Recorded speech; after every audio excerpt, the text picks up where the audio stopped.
If you're anything like me, you know very well the struggle of waiting way too long for your locks to dry. But in this video, we're going to change that. Hey guys, welcome back to the Dry Locs Culture channel. My name is Nadia, and in today's video, we're talking about how to dry your locks quickly, but more importantly, how to dry them in the least damaging way possible. But first, there's a couple of things that I want you to keep in mind. The first is that our hair does not absorb water evenly, and so therefore you should not expect your hair to dry evenly either. Especially with locks, there's going to be sections that perhaps are thoroughly dried, and then perhaps like the inner parts of your locks are going to take a whole lot longer to dry. And so keep that in mind. Even if the outside of your hair feels dry, perhaps the inner parts are not fully dry, and so you want to be aware of that. The second thing is that our hair is in its most fragile state when it's wet. So any damage whatsoever will actually be magnified if your hair is wet. So with that in mind, what is the least damaging way to dry your locks? The first step is to squeeze your locks from the roots to the tips. I didn't wear the right hairstyle to demonstrate, but basically once they're all fully wet, you're just going to grab them in sections and you're going to just gently squeeze them and go all the way down to the ends. You don't want to wring it, you don't want to twist it or anything like that, because that can cause breakage, and any breakage could be later experienced as thinning. And so you want to be aware of that. Just squeeze gently, and you can do it in small sections. Just get as much of the water squeezed out of your locks as possible. Then we're going to go into step number 2, which is to take your microfiber towel and you're going to pat it. You can also actually wrap some of your hair around it and squeeze it if you want, and that's going to help transfer a lot of water into the towel. But what I usually do, because I'm a lot lazier than that, is I just wrap my hair in the towel. Sometimes I'll squeeze it here and there, but then I'll just leave it for about 30 to 40 minutes and let the towel do all the absorbing. This kind of towel, there's a whole science actually behind it, but the material itself has something that it absorbs the water molecules faster than a regular towel. So that's a plus, but also it doesn't leave lint and it doesn't cause friction in your hair like a regular towel would. So there's no potential, well, I guess less of a potential for frizz and things like that. So if you don't have one of these, make sure you get one. The third step can be skipped, and usually I skip it, but if there's somewhere that you have to be and your locks are still way too wet, then you can blow dry them, and make sure that you're using the lowest heat setting on the blow dryer, because high heat is going to damage your locks and it can cause irreversible damage. So to avoid that, make sure that you're using the lowest heat setting, and also you're blow drying from roots all the way to the ends of your locks. And so just start up at the top, work your way down. If you have a diffuser attachment, that's going to help to diffuse the air so that it kind of covers more of the bases, and it helps to dry your hair a little bit more evenly. Another thing that helps to dry your locks quickly, but maybe it's a little bit inconvenient because it's bulky, is a hooded dryer. But on the other side of that, if you want something that's easy to maybe travel with or not as bulky, is like a hooded attachment that you can put on the end of your dryer. I'm going to put a picture right here so you can see what it is.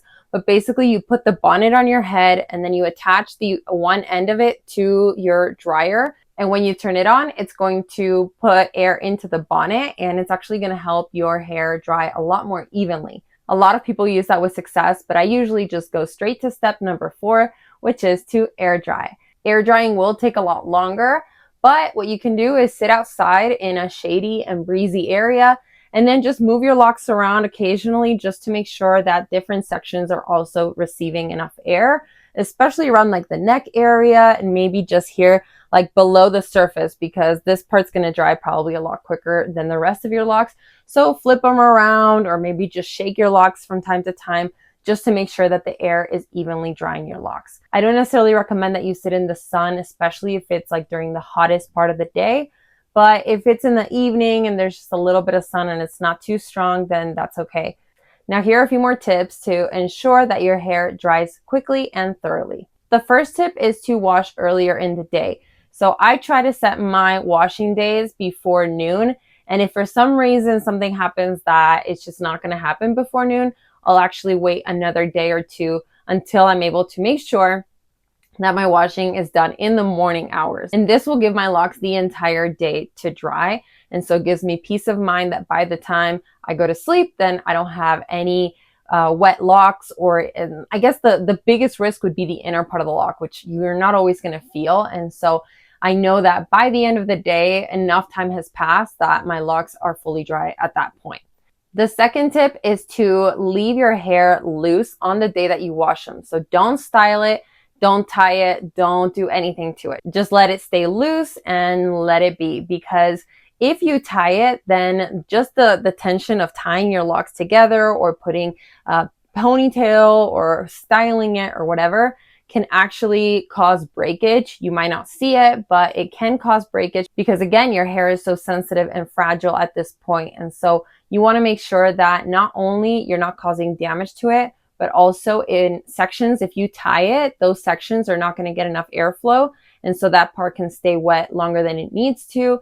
And if that happens to be more than 24 to 48 hours, then there is a risk of mold growth in those sections. So to avoid that altogether, just let your hair stay loose and let it dry, air dry on its own. The next tip is if you have any beads or accessories. If you can remove the accessories and wash your hair without them and then put them back in whenever they're dry, then that's probably the best option.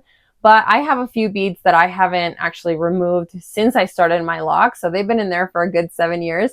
And what I do to ensure that those sections also get fully dry is that I'll move them around either up or down on the day that I wash them. So even for a few hours, you just want to make sure that you move them so that airflow can get in through those sections, because with the beads themselves, it's going to be really difficult to get the air to flow into that part.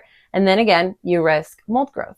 And my last tip is that you sleep with a silk pillowcase on the same day that you washed your locks, and don't sleep with a bonnet. The reason being that if there's any part of your locks that you're maybe unaware of, but they're still slightly wet, keeping your locks in a bonnet is going to keep them wet. It's not going to allow them to breathe, and it's not going to allow them to release any extra moisture that is in them. So using the silk pillowcase is a good option for this day specifically, because it's going to prevent any friction between your bedding and your hair. So that's going to reduce frizziness as well. And it's going to reduce the amount of lint that you would get otherwise if you didn't use a silk pillowcase. But I recommend just for that one day that you just give yourself the benefit of the doubt that they will be fully dry. And if for any reason there's just a tiny little bit of moisture left inside one of your locks through the night, hopefully that is able to dry on its own. Again, if it's in a bonnet, then that moisture is going to stay trapped in there. And that, my friends, brings us to the end of today's video. Thank you so much for watching. If you love locks, then be sure to let me know by hitting the thumbs up in this video.